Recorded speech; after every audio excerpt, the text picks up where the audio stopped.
Naranasan mo na ba yung pakiramdam na parang may nakatitig sa likod ng liig mo habang mag-isa ka? Minsan, hindi lang yan imahinasyon. Pero paano kung ang taong inaakala mong tutulong sa'yo, siya pa palang magpapahamak sa'yo sa isang sumpa? Ngayong gabi, tatalakayin natin ang isang nakapakingilabot na kwento mula sa Japan tungkol sa isang matandang janitor. Isang wasak na mukha at isang pagtataksil na magpapabago sa buhay ni Kenji.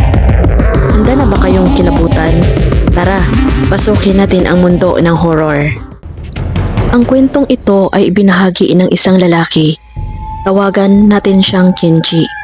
Nangyari ito sa kanya noong siya ay binata pa at naninirahan sa Japan. Panahon noon ng tag-init at kumuha si Kenji ng part-time na trabaho sa pagde-deliver ng mga supply sa mga paaralan at maliliit na kumpanya sa lugar. Sa totoo lang, medyo madali lang ang trabaho. Nagmamaneho siya ng isang maliit na light truck at gumagawa ng mga 5 hanggang 10 stops bawat araw. Tahimik lang ito dahil hindi naman niya kailangang makipag-usap na husto sa kahit sino. Talagang ordinaryong trabaho lang ito. Pero dahil introvert siya, gustong-gusto niya ito. Isang hapon, inatasan siya ng dispatch sa isang delivery sa isang lumang elementary school na hindi pa niya napupuntahan kailanman. Napaka-rural nito at malalim sa kagubatan. Ang mga daan patungo sa paralan ay paliko-liko at halos walang mga sasakyan. Walang mga bahay sa tabi ng daan, wala kundi dagat na mga puno. Nang dumating siya, ang sikat ng araw ng tag-init ay nakakapaso. Iyong uri ng malagkit na init sa Japan na dumidikit sa balat mo. Isang matandang lalaki na nagngangalang Tanaka ang bumati sa kanya sa gate. Mukhang friendly naman si Tanaka. Marahil siya ang groundskeeper o janitor ng paaralan. Binigyan niya si Kenji ng isang magalang na yuko at isang malaking ngiti at itinuro kay Kenji na pumarada patungo sa gymnasium ng paaralan sa malayo. Maaari mo na lang iwan ang mga supplies sa storage room sa ilalim ng entablado, sabi niya kay Kenji. Pumarada si Kenji sa labas ng gym gaya ng itunuro at kinuha ang mga kahon ng kung ano-anong supply at sinundan si Tanaka patawid ng playground at papasok sa gym. Pero habang naglalakad sila sa kabila ng matinding init ng araw, nararamdaman ni Kenji ang isang kakaibang malamig na pakiramdam na bumalot sa kanya. Pumasok sila sa gym mula sa pintuan sa likod. Sa loob, ito ay napakatahimik. Tahimik gaya ng sementeryo. Tag-init noon kaya walang pasok, kaya malinaw na walang mga bata. Pero nakakatakot ang pakiramdam. Ang hangin ay makapal na amoy ng lumang kahoy at alikabok. Tumingin-tingin si Kenji sa paligid habang sinusundan si Tanaka dala ang mga kahon. Sa isang sandali, nakaramdam siya ng nostalgia. Ang elementary school na pinasukan niya noong bata pa siya ay kamukhang kamukha nito. Karamihan sa mga gym ng paaralan ay malamang magkakamukha. Pero hindi mapigilan ni Kenji na ngumiti habang naaalala niya noong siya ay isang estudyante pa sa elementary. Ang gym ang marahil paborito niyang bahagi ng paaralan noon. Napakaraming magagandang alaala niya at ng kanyang mga kaibigan na sumasali sa mga sports at physical exercises. Ang bilis ng panahon, isip niya. Naputol ang kanyang nostalgia. Bigla naramdaman ni Kenji ang isang matalas na titig na tumatago sa kanya. Iyon ang primal instinct na nagsasabi sa iyo na may tumitingin sa iyo. Pinabantayan ang bawat hakbang mo. Bigla niyang inangat ang kanyang ulo patungo sa kisame. Tumitingin sa mabibigat na steel cable racks sa itaas ng court at agad niyang nakita ang isang bagay na hindi dapat naroroon. May isang matandang babae na nakatayo doon sa itaas ng rafters. Mukha siyang nasa 80s na, maputla ang mukha, nakatitig ng diretso sa kanya. Nalilito, bumulong si Kenji. Bakit may matandang babae na nakatayo doon sa itaas? Tinitigan niya ito. Habang ginagawa niya iyon, bahagyang pinagilig ng matandang babae ang kanyang ulo sa gilid. Ang kanto ng kanyang bibig ay kumibot pa itaas, bumubuo ng isang hindi natural na ngiti, at sa mismong sandaling iyon, si Tanaka ang janitor ay tinapik ang kamay sa balikat ni Kenji. Ang kanyang boses ay bumaba sa isang bulong. "Huwag mo siyang titingnan," sabi ni Tanaka. "Kapag tumingin ka ng matagal, didikit siya sa'yo. Halika, dito tayo." Isang kilabot ang gumapang sa gulugod ni Kenji. Agad niyang ibinababa ang ulo at sinundan si Tanaka pababa sa underground storage room sa ilalim ng entablado. Madilim doon sa ibaba. Itinulak ni Tanaka ang ilang lumang kahon sa gilid para magkaroon ng espasyo, pero mukha siyang balisa. "Ilagay mo dyan," sabi ni Tanaka. Nanginginig ang boses. "Bilisan mo, pababa na siya. Kung makarinig ka ng anumang tunog, huwag kang sasagot. Kapag pinansin mo siya, lalo siyang lalapit." Eksakto noon narinig ito ni Kenji. Isang matinis na tawa. Sinundan ng tunog ng mga yabag na mabilis na dumaan sa tabi niya sa dilim. Nangatog ang mga kamay ni Kenji kaya halos mabitawan niya ang kahon. Pero dahil naalala ang babala, hindi siya tumingin. Isinaksak niya ang mga supply sa istante, dumikit kay Tanaka at halos tumakbo palabas ng gym.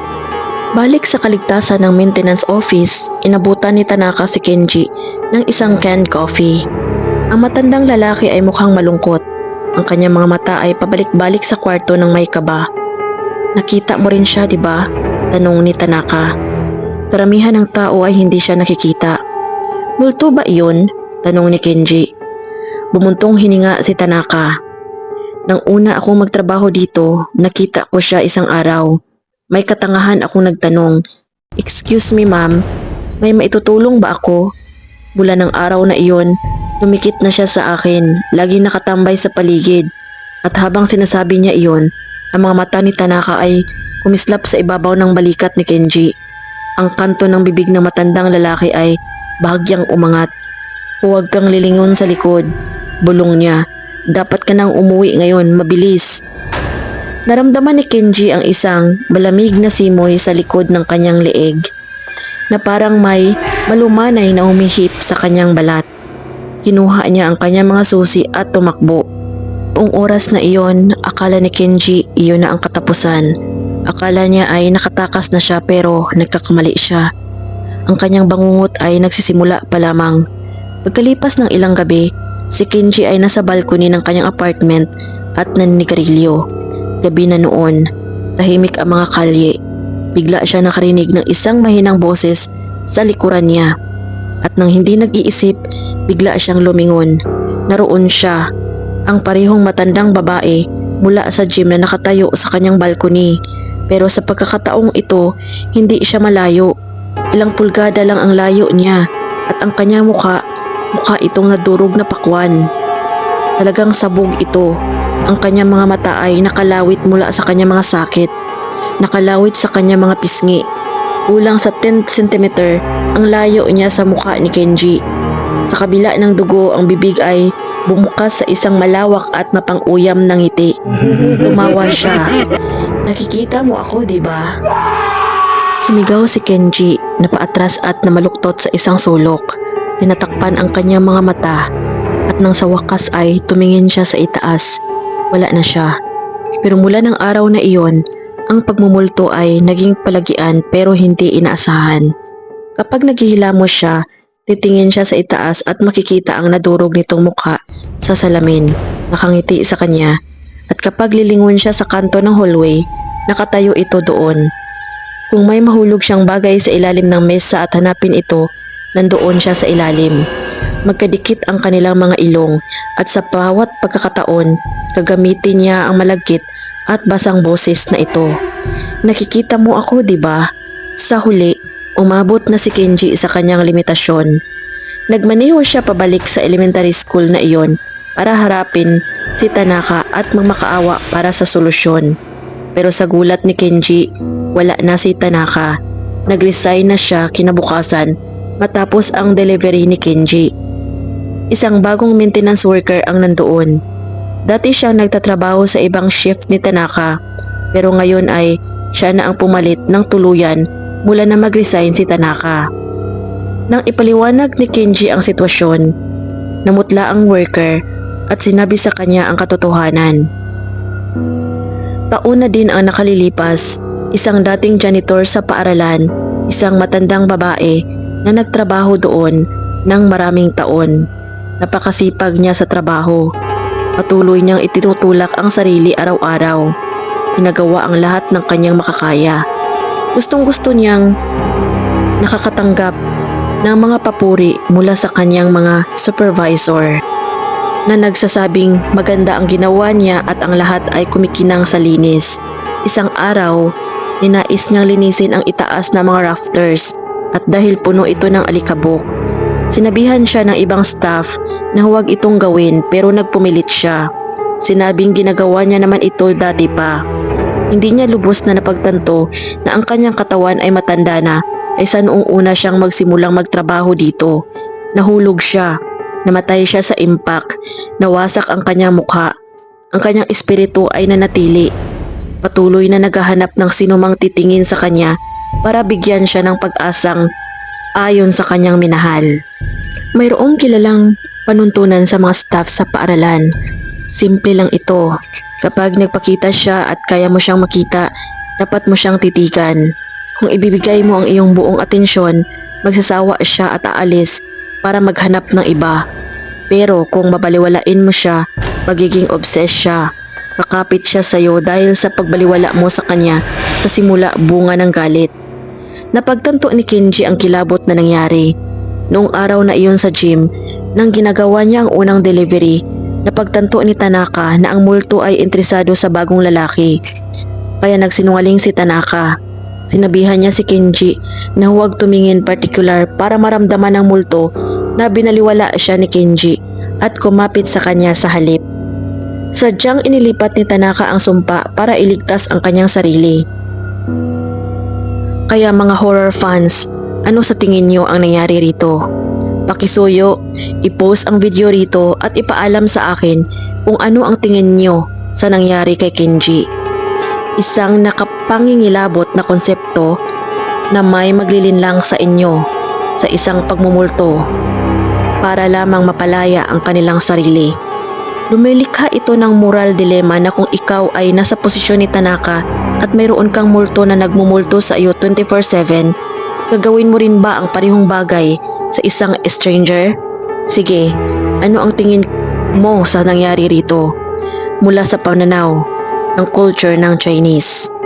Sa opinyon ko, gusto niyang tignan siya ng mga tao. Gusto niya ng pagkilala o recognition. Gusto niya ng atensyon sa puntong ang pagbaliwala sa kanya ay ang pinakamataas na insulto. Ito ay napaka-classic gawin ng multong Chinese. Mga espiritong inuulit ang huling emosyong dala nila noong sila ay namatay. Napaka-creepy, di ba? Sa huli, hindi lang pala ang mga multo ang dapat nating katakutan, kundi pati na rin ang mga buhay na tao na kayang manlangis para lang iligtas ang sarili nila. Kung ikaw ang nasa kalagayan ni Tanaka, magagawa mo rin bang ipasa ang sumpa sa isang estranghero para lang lumaya? O mas pipiliin mong pasanin ang cross na to habang buhay? I-comment nyo ang inyong mga opinion sa ibaba. Gusto kong malaman kung anong gagawin nyo sa ganitong sitwasyon. Kung nagustuhan nyo ang episode na to at gusto nyo pa ng kwentong hango sa karanasan sa Japan at China na may malalim na cultural analysis, huwag kalimutang i-like ang video na to at mag-subscribe sa channel natin. Pindutin nyo rin ang notification bell para hindi kayo mahuli sa susunod nating paglalakbay sa mundo ng kababalaghan. Muli, ako ang inyong host at laging tandaan, minsan ang instinct mo na mapapanood ka ay hindi lang basta ka ba. Baka sa susunod na lilingon ka, nandoon na rin siya sa likod mo. Maraming salamat sa pakikinig at hanggang sa susunod na episode ng horror natin na ito. Ingat kayo sa pagtulog.